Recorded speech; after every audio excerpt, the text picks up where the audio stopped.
Hello नमस्ते, मैं हूं doctor Saurabh and I welcome you all on behalf of my team at Cynthia ब्रेनरी.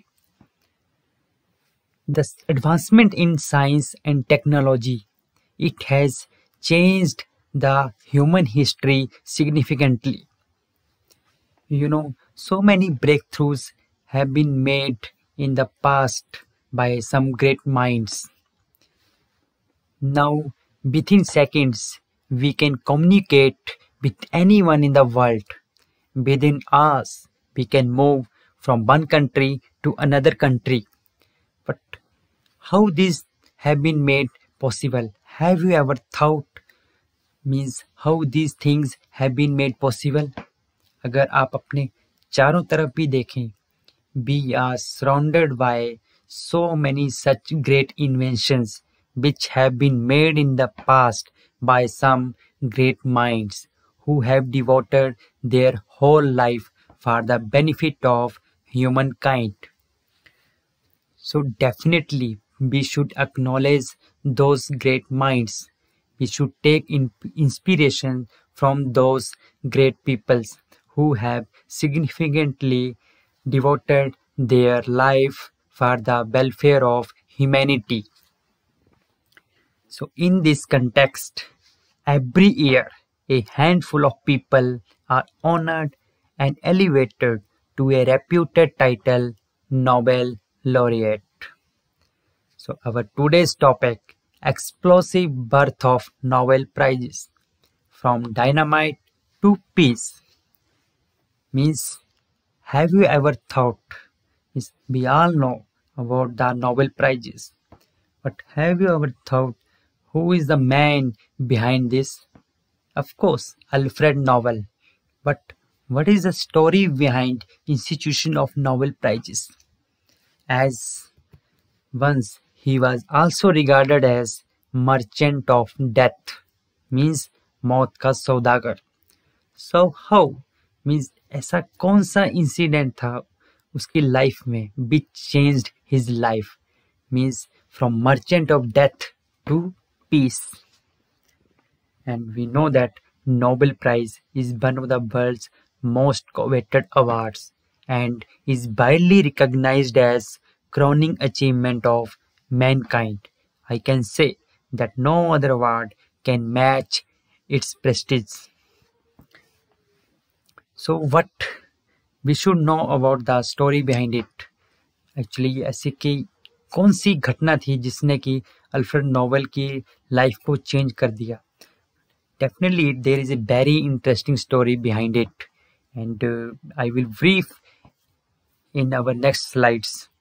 Then we should also know that who is the youngest one to receive this Nobel Prize. Concurrently, who is the oldest one to receive the Nobel Prize. And sometimes the Nobel Prize was a family affair. So we will discuss all these things and some other interesting quick facts about the Nobel Prize and which are related to its inception in our today's topic. So let's come back to the topic.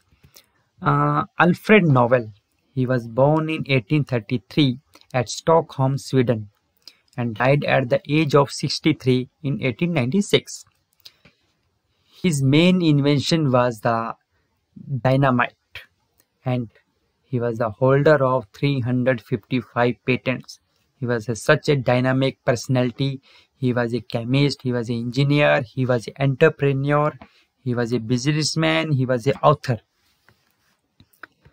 Actually जो Alfred Nobel था ना, he was the fourth son of his parents, Emmanuel Nobel and Caroline Nobel.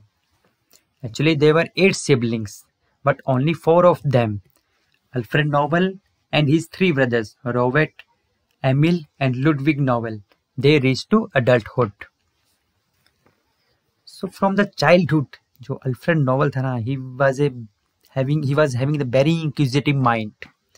He was having the natural affinity for the problem solving. And I can say that his interest in engineering, it was mainly inherited from his father, who was also a great inventor and engineer, and their main work was on designing of new explosives for the mining industries.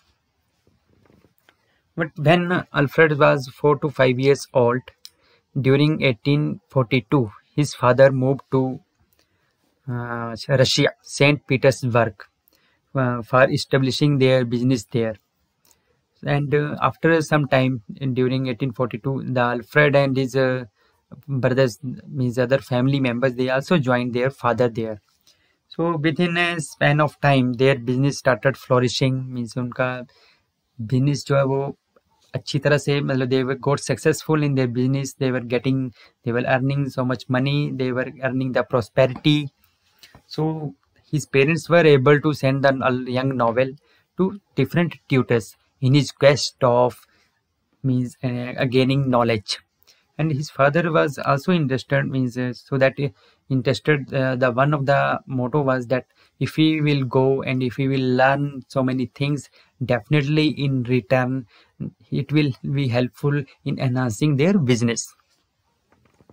And Alfred Nobel was having a keen interest in chemistry.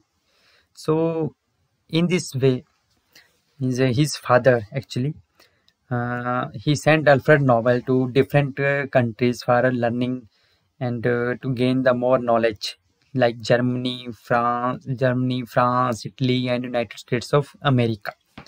And that's why in this course he became fluent in speaking languages like German, French, English, and Russian, and of course their native language, Swedish.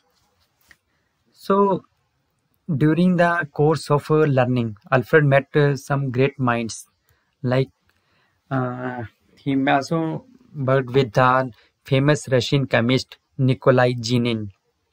Then during 1850 he moved to Paris, and then during 1851 he met with Swedish American engineer John Ericsson to accomplish his insatiable desires for knowledge, for his love for chemistry. But among all this, he was more fascinated with the discovery of Ascanio Sobrero, who was an Italian chemist, and he was particularly fascinated with his one of the most important discovery of nitroglycerin, which was a great explosive. But जो Ascanio Sobrero था, he himself strongly opposed the use of this nitroglycerin. Actually, क्योंकि ये जो था, it was a uncontrollable explosive. Means it was easily combustible, and when it comes in contact with heat and pressure, means it was a uncontrollable explosive. That's why it wreaked a havoc. Means this caused a great destruction. That's why the many scientists and including Sobrero, they oppose the use of this nitroglycerin. But during that time, when Alfred Nobel, after gaining all his knowledge, he returned back to after completing his education, he returned back to Russia and to help his father in the factory. And during the 1856, actually the Crimean War, it ended, and after that they faced a difficulty in running their company, and it went bankrupt in 1859. तो उसके बाद क्या होता है कि जो Alfred novel होता है और उसके पेरेंट्स होते हैं, they decided to return back to Sweden. तो जब वो स्वीडन आ जाते हैं वापस, there also Alfred started working on he started establishing different laboratories, and he started working on manufacturing of nitroglycerin. क्योंकि जो अल्फ्रेड नोबेल होता है ना, उसका he was very fascinated with the nitroglycerin due to its explosive properties. And जैसे कि मैंने बताया कि the many scientists opposed the use of nitroglycerin, but the young mind was so much fascinated to nitroglycerin, and he was determined to tame this explosive and turn into a commercially usable agent. And that's why he started working, and he established a network of laboratories, and During 1863, he invented a practical detonator to control its explosive properties. Then in 1865, Alfred Nobel invented an improved detonator which he called blasting cap, and inauguration of which which inaugurated the modern use of high explosives. But then a bad incident happened. A tragedy happened actually when Alfred Nobel was on the cusp of his invention. Means he knew that would definitely change the world. उसको पता है कि वो बस एक ऐसी खोज करने ही वाला है कि that will definitely change the human history, that will change the world. Means he was at the cusp of his invention. During that time, a tragedy happened in his lab during some experiments with nitroglycerin.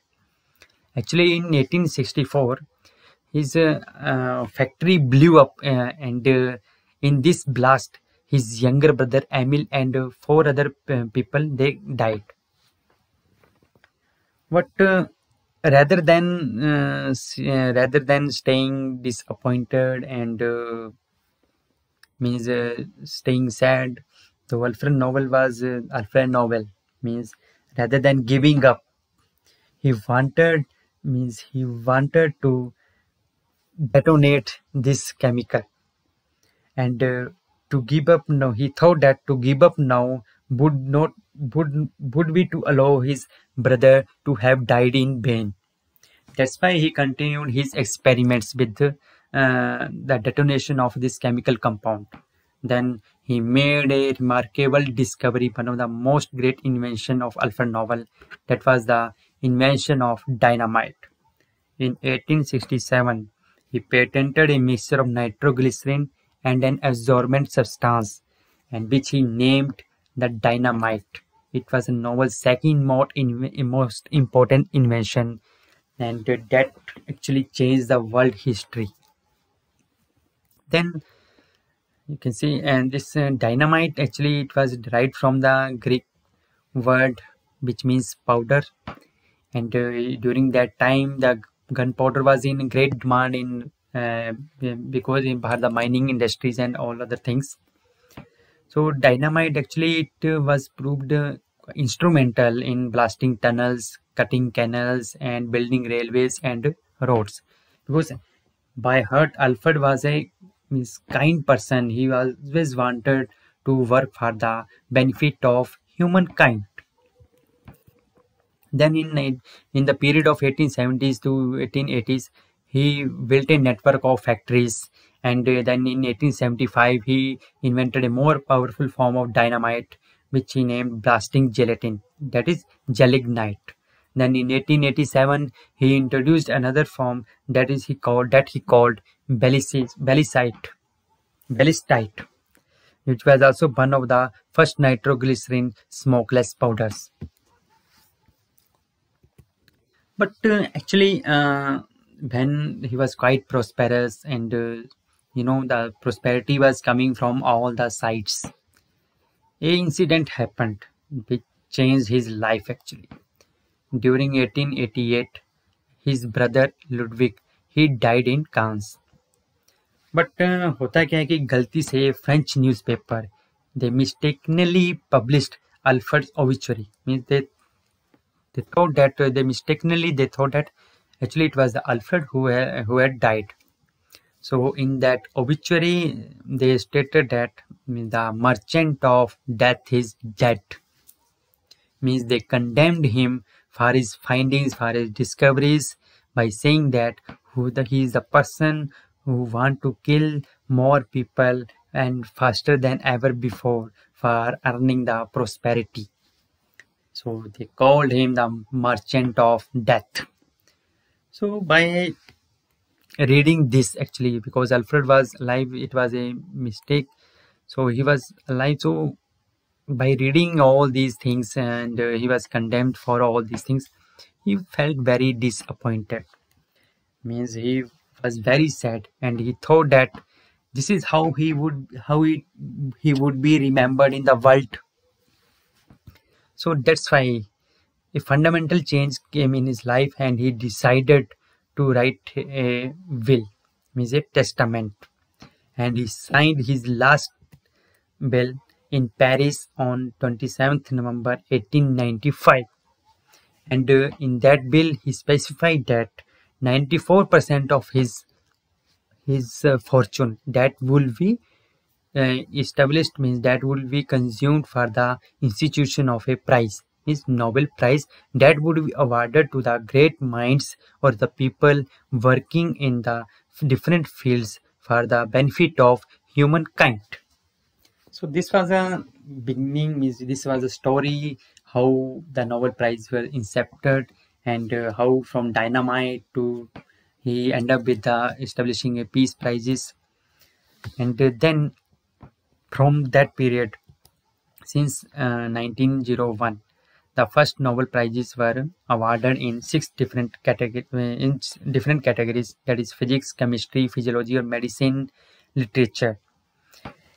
And among these, the Nobel Peace Prize that is awarded in the Norway, and all other prizes are awarded in Stockholm, Sweden. So you can see the Nobel Prize is awarded in 6 different categories: physics, chemistry, physiology or medicine, literature, economics, and peace. So let's have some other quick facts about the Nobel Prizes. So till now, 603 Nobel Prizes have been awarded to 962 laureates in 6 different categories. And here you can see the classification of the Nobel Prizes which have been awarded in 6 different categories. And there were some years when Nobel Prizes were not awarded due to some circumstances, and it was mainly during the period of World War I and World War II. So here you can see that these are the different years when in different categories the Nobel Prizes were not awarded due to some inevitable circumstances. But who is the youngest Nobel laureate till date? So you can see that the youngest Nobel laureate is the 17-year-old Malala Yousafzai, who was awarded Nobel Prize in Peace during 2014. And here I have provided the list of youngest minds who have been awarded the Nobel Prize in different categories. But among all, the youngest one is 17-year-old Malala, who was awarded Nobel Prize in Peace.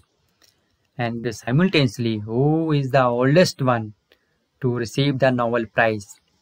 So you can see here, the oldest person to receive the Nobel Prize in chemistry, John B. Goodenough, who was awarded Nobel Prize in chemistry during 2019. He is right now 98 years old. And as I have told you that sometimes Nobel Prize is a family affair. Here are the persons who have been awarded Nobel Prize twice in their lifetime. If you see the Marie Curie, for the Curie family, I can say that Nobel Prize was a family affair. Because Marie Curie with her husband Pierre Curie, she first received the Nobel Prize in 1903 in physics. Then in 1911, she again received the Nobel Prize in chemistry. Then simultaneously further in 1935, her daughter Irene Curie with her husband, they received the Nobel Prize in 1935. So you can see that for Curie family, it was a family affair. Simultaneously, here is the list of other people who have been awarded Nobel Prize twice. These are the institutions and who have been awarded Nobel Prize twice or thrice. So let's talk about the recent Nobel laureates who have been awarded Nobel Prize in 2020. So here in brief, we can know about them. If we talk about the physics, the Nobel Prize in physics was awarded for the work on black hole to Roger Penrose, to Gengel and Andrea Ghez. Then in chemistry, this is quite fascinating for me actually. The Nobel Prize in chemistry was awarded to Jennifer Doudna and Emmanuel Charpentier for their work on genetic seizures, a tool for rewriting the code of life. I am very much fascinated to this, and I will come up with a separate lecture on the genome editing with CRISPR-Cas9, which is a revolutionary technology in the field of science, health, agriculture, plant science, and animal science. So thereafter, in the field of physiology and medicine, the Nobel Prize was awarded to three people: Harvey Alter, Michael, and Charles M. Rice for their work on the hepatitis C virus. The Nobel Prize in Literature in 2020 was awarded to Louis Gluck, and in the case of a Nobel Peace Prize, the Nobel Peace Prize was awarded to World Food Program. The World Food Program is the world's largest humanitarian organization addressing the hunger and promoting food security. The Nobel Prize in Economics Sciences in 2020, it was awarded to Paul Milgrom and Robert Bilson for their work on auction theory.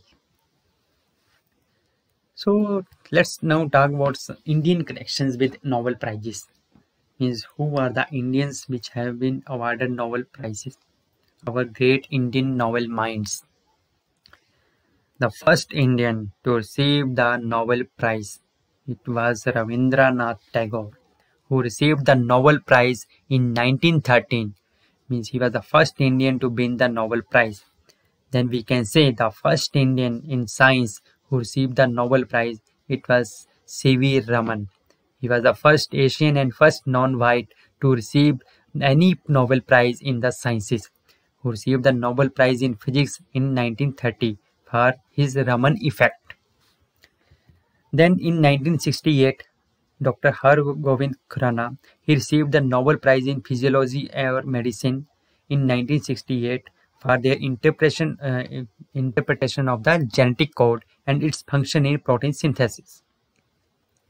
Then in 1979, Mother Teresa received the Nobel Prize. Then in 1983, Subramanian Chandrasekhar, he received the Nobel Prize in Physics for his theoretical studies of physical processes of importance to structure and evolution of stars. Then further in 1998, the famous economist Amartya Sen received the Nobel Prize in Economics. Then in 2001, the Nobel Prize in Literature was awarded to Sir B.S. Naipaul. Then 2009, Venkatraman Ramakrishnan, he received the Nobel Prize in Chemistry for his studies of the structure and function of ribosomes. Then recently, 2014, Kailash Satyarthi, he shared the Nobel Prize with Malala Yousafzai for the peace. And lastly, recently 2019, Abhijit Banerjee, he received the Nobel Prize in Chemistry, who shared the Nobel Prize with his wife Esther Duflo and one of their another colleague. So you can see that here is a list of only 10 Indian minds. You can see only 10 people who have received the Nobel Prize till date. And among these 10, only Ravindranath Tagore and I can say C.V. Raman, who have stayed in India and who have done whole of their work by staying in India. All others are, they have the Indian connections, but they have done most of their work in the abroad, means outside India. So definitely there is a need to think. It's not like that we are less than someone or we are less than anyone. You can see now the big tech giants, they are led by the Indian minds. You can see the CEO Google, Sundar Pichai, the Satya Nadella, Microsoft CEO, the PepsiCo, who means Indra Nooyi. She was a CEO of PepsiCo. So it's not like that we have means we are devoid of talent, but definitely we have to think critically in this aspect. It means where there is the lack. Is there any lack in policies or lack of funds or some lack of willpower? Definitely we should work in harmony for the benefit of humankind. So with this, I would like to end the video with a quote from Ravindranath Tagore: "You can't cross the sea merely by standing and staring at the water." Then, if I have 1,000 ideas and only one turns out to be good, I am satisfied, said Alfred Nobel. With this, I would like to end the video, and I thank you all for your patience listening.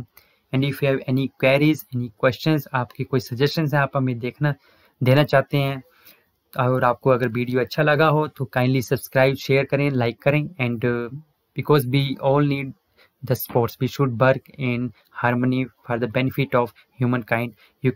आप लोग हमें direct mail पे भी question कर सकते हैं. I have provided the mail ID here. So with this I would like to say thank you very much.